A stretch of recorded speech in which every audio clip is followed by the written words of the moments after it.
MP की सियासत में उपचुनावी संग्राम अब बयानों की बहार लेकर आया है।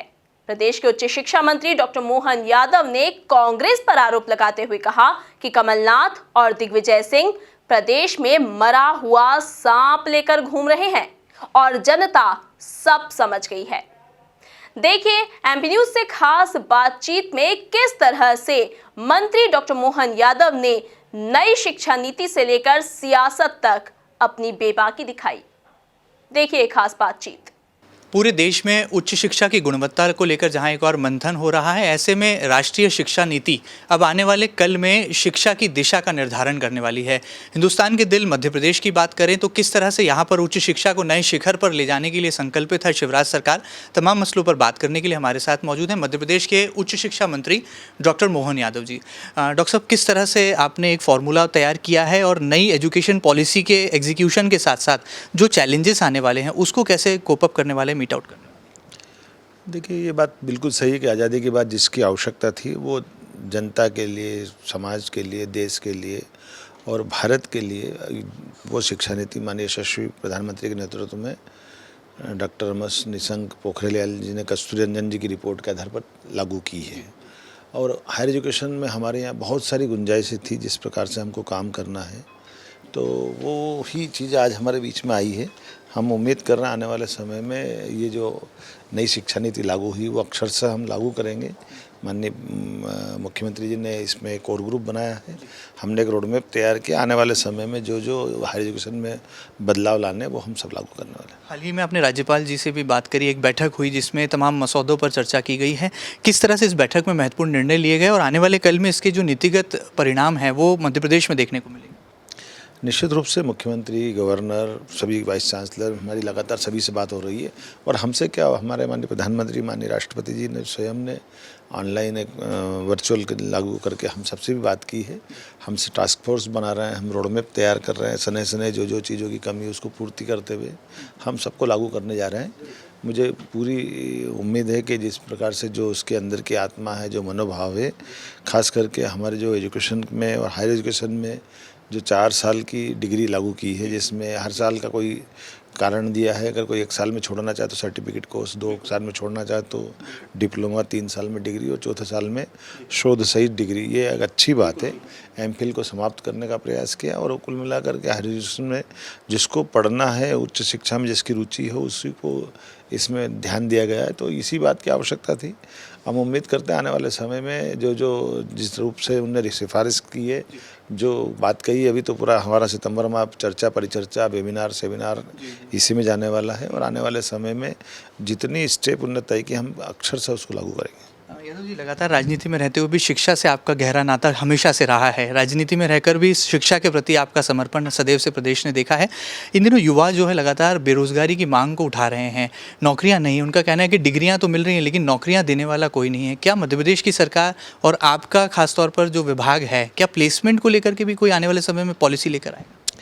ये नई शिक्षा नीति में चीज़ जुड़ी गई है। प्लेसमेंट के लिए हमने बहुत प्रयास भी किया और ये बात भी सही कि पढ़ने के लिए पढ़ना नहीं, पढ़ने से जीवन बनाना। और जीवन में अगर उच्च शिक्षा की ज़रूरत हो तो आना, अन्यथा वो डिप्लोमा करने के बजाय वो डिग्री, वो डिप्लोमा में जो अंतर होता है, ITI करे या नई कौशल विकास के किसी काम को कर ले, तकनीकी रूप से जो वो पसंद करता है उस साइड में जाए।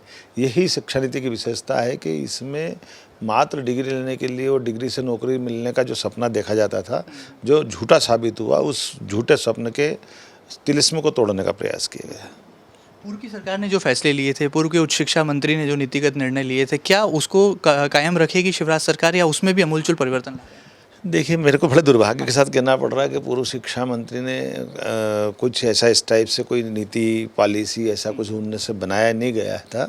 लेकिन मैंने कहा है कि हम दलों की भावनाओं से ऊपर उठकर अगर अच्छा है तो स्थापित रखेंगे, लेकिन सुधार करने की जरूरत तो बदलना ही पड़ेगा, उसमें कोई दिक्कत नहीं। और मैं समझता हूँ कि उच्च शिक्षा विभाग को इन सारी बातों से ऊपर भी रखना चाहिए।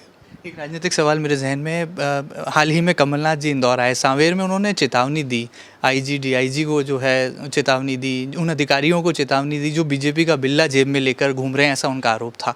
क्या आपको लगता है ऐसी चेतावनी की ज़रूरत है और अफसरशाही क्या इस तरह से काम कर रही है? आपका व्यक्तिगत राय क्या है, इस पर टिप्पणी क्या है? देखिए, कमलनाथ जी हो, दिग्विजय सिंह जी हो, ये वर्तमान में समय के साथ अपने आप में बदल नहीं पा रहे हैं। और दुर्भाग्य है कि कांग्रेस का भाग्य खराब है कि ना दिल्ली में बदल पा रही, ना मध्य प्रदेश में बदल पा रही। आज भी वो मरे सांप को लटकाए घूम रहे हैं। इससे काम बनेगा नहीं। कोई भी संगठन जब तक नए खून को नहीं लाएगा, नए कार्यक्रम नहीं देगा, नई बदलाव की व्यवस्था को एक्सेप्ट नहीं करेगा, ना वो सरकार में थे तो ना उनका कॉन्फिडेंस बन पाया, ना सरकार छोड़ने के बाद उनको इस बात का एहसास है कि सरकार से वापस आएगी। ये उसी प्रकार से दीवा सपने, जैसे हमने कहा था 15 अगस्त पर झंडा कांग्रेस फहराएगी, कांग्रेस का मुख्यमंत्री फहराएगा। वो 15 अगस्त भी गया और सितंबर पूरा आ गया। आने वाले समय में कांग्रेस की जो दुर्दशा हो रही है, मुझे तो कांग्रेस से सहानुभूति है, दिग्विजय सिंह से, कमलनाथ जी से, कि भाई ये कांग्रेस को बचाओ, एक सशक्त विपक्ष सामने लाओ। हमारे लिए भी ज़रूरी है कि पक्ष विपक्ष दोनों होना चाहिए, लोकतंत्र में दोनों की ताकत होना चाहिए। लेकिन मुझे दुर्भाग्य के साथ कहना पड़ रहा है, कांग्रेस दूर दूर तक अपने विपक्ष के उस भूमिका को भी निभाने में सक्षम नहीं हो पा रही।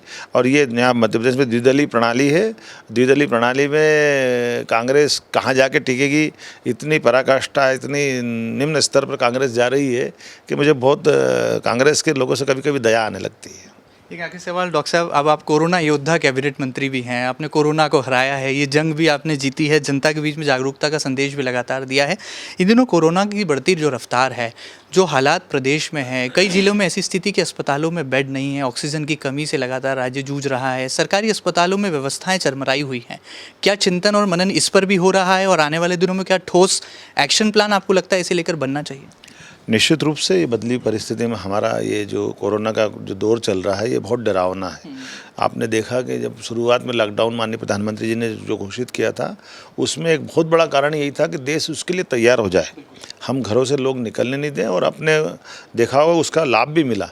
हमारी जितनी मेडिकल फैसिलिटी थी वो इस स्तर की नहीं थी कि हम अगर तुरंत कोरोना के उस संकट में पड़ जाते तो पता नहीं क्या होता। आज ये एहसास हो गया कि हाँ, वाकई लॉकडाउन क्यों ज़रूरी रहता है, मास्क क्यों ज़रूरी होता है, घरों में रह कर के कैसे बचा जा सकता है, सोशल डिस्टेंसिंग का पालन कैसे करना चाहिए। और जो आपने बात कही है, अब मैं आपकी जानकारी के लिए बता दूं कि वर्तमान के दौर में अभी इसका पीक नहीं आया, अभी अक्टूबर तक और जाने वाला आगे। ऐसे में हमारे पास जो इसकी पॉलिसियाँ बनी है, जिसमें होम आइसोलेशन पॉलिसी, जिसमें अब 40% तक हम लोगों को घर में रोक रहे हैं कि अगर सिम्टम्स नहीं है, उसका अगर लंग्स साफ़ है, सीटी साफ़ आ रहा है, तो वो अधिकतर घर रुक करके भी अपना इलाज करा ले। लेकिन ये बात भी सही कि वेंटिलेटर कम पड़ रहे हैं, ऑक्सीजन के साथ जो बेड होते हैं उन बेडों की समय मतलब बहुत कमी हो रही है।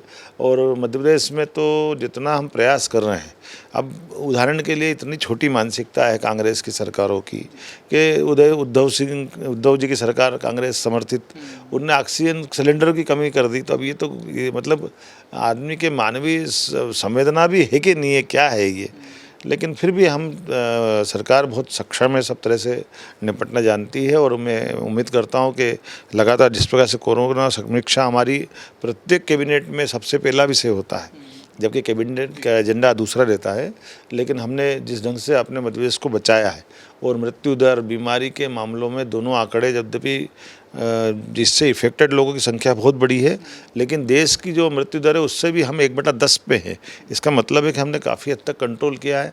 और जिस जगह हम बैठ के बात कर रहे हैं, इंदौर, तो आज मध्य प्रदेश का वो टापू बना है जहाँ सर्वाधिक रूप से संक्रमण और संक्रमित लोगों की संख्या आ रही है। लेकिन हम इस परमात्मा पे भी विश्वास करते हैं, अपनी क्षमता पे विश्वास करते हैं, और योग्यता से हम इससे निपटने में सक्षम हैं। बहुत बहुत शुक्रिया हमसे खास बातचीत के लिए। कोरोना योद्धा भी हैं, कैबिनेट मंत्री भी हैं, और मध्य प्रदेश में उच्च शिक्षा को नई दिशा देने का बड़ा एक अहम मंत्रालय का जिम्मा भी उनके कंधों पर है। देखना लाजमी होगा कि आने वाले कल में किस तरह से नई शिक्षा नीति मध्य प्रदेश में लागू होती है, और हिंदुस्तान के दिल में उच्च शिक्षा कैसे नए आयामों को छूता है। फिलहाल वीडियो जर्नलिस्ट अरुण यादव के साथ महेंद्र सिंह, MP न्यूज़, इंदौर।